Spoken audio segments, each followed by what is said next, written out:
মুস্তাফিজ চলে গেলে আমরা দুঃখ পাবো। ইন্ডিয়ান প্রিমিয়ার লিগের আইপিএল ১৭তম আসর চলছে।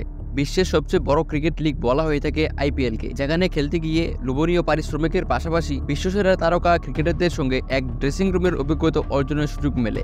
আইপিএলে একমাত্র বাংলাদেশি ক্রিকেটার হিসেবে খেলেছেন মুস্তাফিজুর রহমান। এবারের আসরে খেলা হচ্ছে না সাকিব আল হাসানের, তবে চেন্নাই সুপার কিংসের হয়ে আলো ছড়াচ্ছেন কাটার মাস্টার মুস্তাফিজ। আগামী মাসের শুরুতেই ঘরের মাঠে জিম্বাবুয়ে সিরিজ। জাতীয় দলের ব্যস্ততার কারণে আইপিএলের মাঝপথেই মুস্তাফিজকে দেশে ফিরতে হবে।